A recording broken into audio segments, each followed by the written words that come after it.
Welcome to Creating Disney Magic with Lee Cockrell. Lessons in leadership, management, and customer service. You can create magic too. I'm your host, Jody Mayberry, and with us is the retired Executive Vice President of Walt Disney World, Lee Cockrell. Hello, Lee.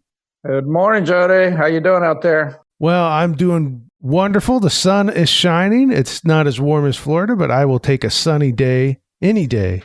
And well, you said it's your son's birthday today, and he's 16. So how much sleep are you going to lose now when he's out driving around at night and you're not with him? Well, we had a conversation yesterday. I asked him where he was taking his first solo drive, and he told me, and he said, "Well, you know, I'm going with you, right?" And he said, "But that's not a solo drive." And I said, "But I want to be with you for your first solo drive." And he said, "Dad, you don't get it. That's not a solo drive." Yeah. So did you tell him? And I haven't finished installing all the cameras and all the parts of the car so I can watch you every day. Oh, what a big birthday though, to turn 16. I mean, that's for a kid, that's quite a milestone birthday. Oh, good. All right. So to celebrate this morning, there's a donut shop in Portland, Oregon, Blue Star Donuts, and I had donuts delivered from Blue Star to our house. They arrived last night, and then we had them for breakfast this morning. Got to do something. I saw a cartoon of people on Zoom, and the person running the meeting said, "I brought donuts today," but they had them all in their house. Oh, that's good. It's very fitting for our current environment too. Lee, we used to see each other, even though we live across the country, we used to see each other all the time, and it's been a year. Yeah, it's true. But it doesn't seem like it because of Zoom, I think, frankly. Yeah, it certainly helps. Well, Lee, I'm going to ask a question related to your marriage that really ties into leadership and management. But I remember you telling me, how many years have you been married now? 52? 52, 53 will be coming up in August. Oh my goodness. So 52 years. I remember you telling me a few years ago, so probably when, I don't know, 48, 49, somewhere in there, we were talking about your anniversary. And you said the first half of your marriage, you tried to get Priscilla to be like you. And then you told me how that worked out for you. And I thought, wow, Lee often does tie in marriage or parenting into leadership and management. And I thought, wow, that's a good one, because that actually kind of mirrors your career. Maybe not year for year, but there came a point with you as a leader, Lee, where you started letting people be more themselves. I'm putting words in your mouth, but that's true. How did it work out for you spending the first half of your marriage trying to get Priscilla to be more like you? I would say turmoil was a word I might use. I mean, literally, I was young and I was insecure, and I was a good manager. I like to be in charge. I like to make the decisions. That insecurity, I didn't want anybody to tell me what to do. I was always right. I'm perfect. That translated into problems when I would criticize Priscilla about something or make her think that she needed to get approval from me to do something. I mean, it was not good. And so we would have arguments from time to time that were not great. And as I got better, and I was doing the same thing at work. I was trying to push people around, tell people what to do. And emotionally, I would be affected by people trying to tell me what to do, which was kind of odd when I like to do it, but I didn't like to get it. And so as I changed over the years in my career and got better and got more secure and more open-minded, and I started thinking about how that compared to my marriage. And I understood that those two are exactly the same. That attitude and the way of behaving like that creates the same problem at work as it does at home. People don't like it, and they don't trust you, and they don't. And all the things that happen when you think somebody's really abusing you or mentally, or thinking they're better than you and they know what to do and you got to do what they say. So as I got better at work, I got better at home. And I would say today it's dramatically different over the last many years of me becoming aware that it's the same in all parts of your life, how you treat people and how you trust people. And that usually people who are criticizing other people, it's not the other people, it's you. You're the problem, not them. And I became aware of that.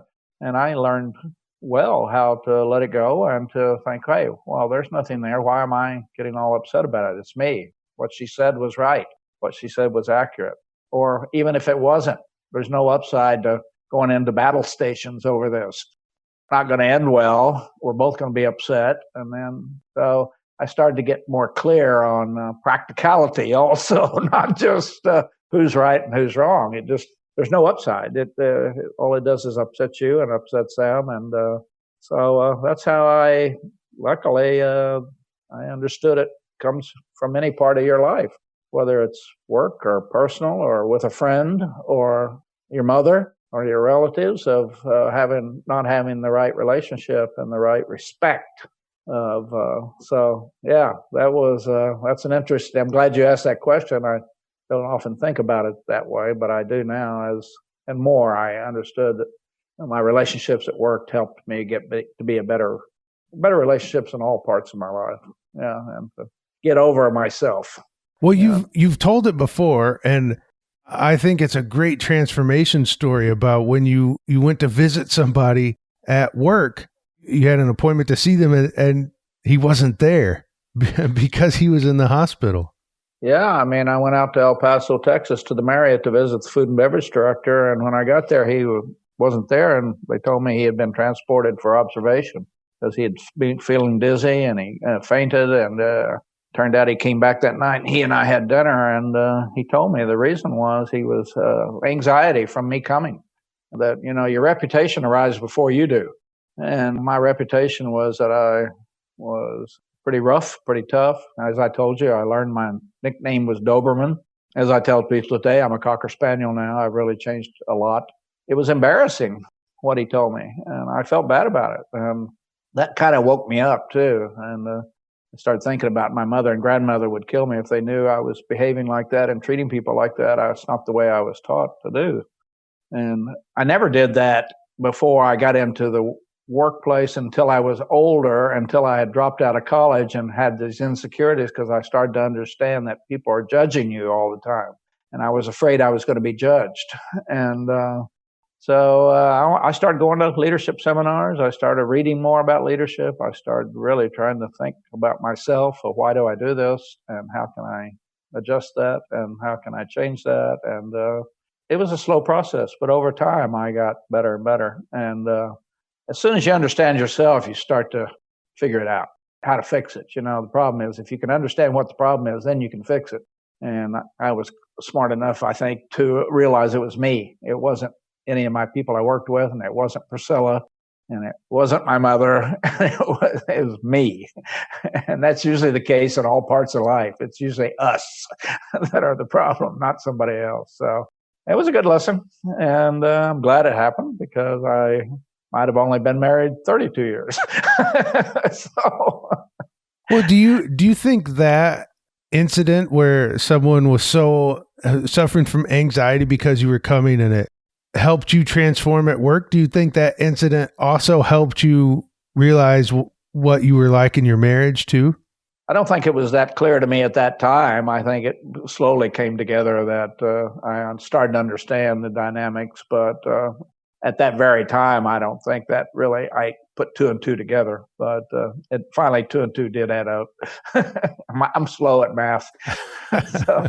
Well, Lee, I've found people that meet you now, they're amazed or shocked to find out that earlier in your career, you've been hit with a beer bottle by an employee, hit with a clipboard by an employee.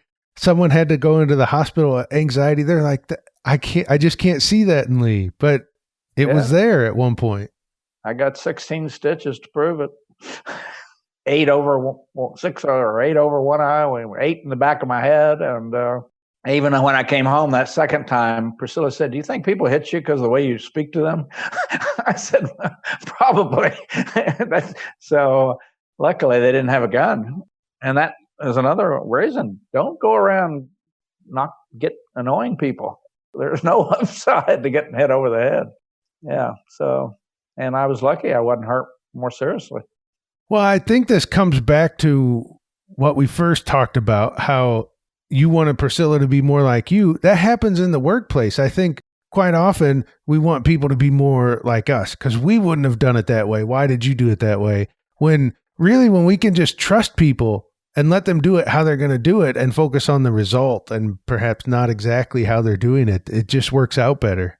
Yeah, I think there's a big lesson like that. What you just said is tell people the outcome you need and let them figure it out how to get it done. And if they need your help, then fine. Or if they need clarity, come and see you. But don't micromanage and think that because micromanagement's really a form of not trusting people.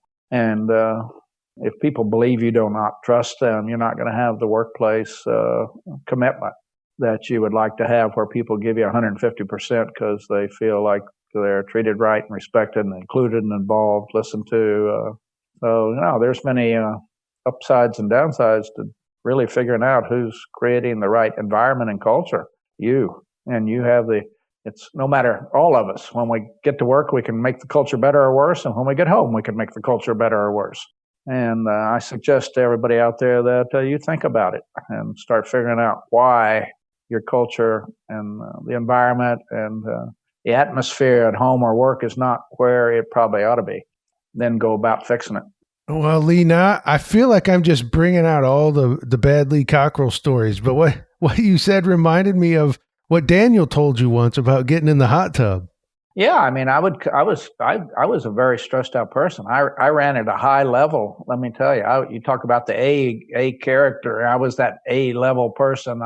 I had a fear of failure. I'm not going to fail. I'm going to get it done, and I'm going to leave bodies behind. I don't care what I have to do. And so I'd come home real stressed out from being at that level all day long and worrying about things and worrying about money and worrying about this and that. And Daniel told me, Dad, when you get home, why don't you sit in the hot tub for 15 minutes? Everything was fine until you got here.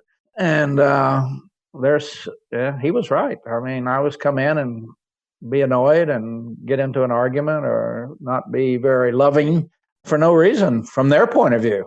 People don't know what's going on in your head, and you need to control that, not take it out on your family or friends or employees, or they don't have a clue why you're crazy. And it does nothing for you, nothing. And every executive, every business person, every parent out there that thinks that it's working, I can guarantee you're doing damage to your kids. You're doing damage to the trust you have with people at work. You can go around thinking everything's fine. That doesn't mean it's fine. And so, as we talk about all the time, culture and environment are really, really, really important. Who wants to enter a culture that is tumultuous? I don't want to go there. We all stay away from those kind of things and those kind of people. And if you're that person, you don't want people staying away from you. You want them to trust you and to give more and to be more and to help them. So it's a complicated subject, but it's and a lot of people are suffering from it. They say right now with this pandemic that abuse is up dramatically. Police are making more and more calls to homes because of domestic abuse. And this is stress and anxiety and all those kinds of things coming together and somebody not controlling themselves. And so we really need to take a look at it. It's affecting children in school. It's affecting children, if your family is in an upset time and you come home and you're not going to get your homework done, you're not going to sleep well. The damage is a lot. So it's good food for thought this week for everybody out there in the world to rethink, are you the problem? You probably are. Well, there you go. And I think if you realize that and work on it, you can find a transformation. And the message, I guess, two parts is don't expect people to be like you, and you're probably the problem. I saw Ray Edwards wearing a t-shirt once that said, "It's all my fault." And I thought, well, that's good self-awareness right there. That's true. It's exactly right. And my t-shirt used to say, "It's not my fault." And so much for that. Well, and thank you. I think we have to tell you about our friends at Magical Vacation Planner, because if something is going to be your fault, it should be a wonderful vacation. And you create that wonderful vacation by getting in touch with Magical Vacation Planner, and they will help you plan all aspects of the trip. I've used them from hotels and attraction tickets and Disney. I mean, you name it, they can do it help you have a great time. You can reach them at 407-442-269. And you know what? I didn't write down that last number. Let me get it. 2694. That's it. 407-442-2694. And so if anything would have shown you that Lee and I bring you this message every week, it's that I messed up on the phone number. So there you go. And it's your fault, by the way. It is. It's all my fault. All right. Thank you so much, Lee. Until next week, go out and create magic for others.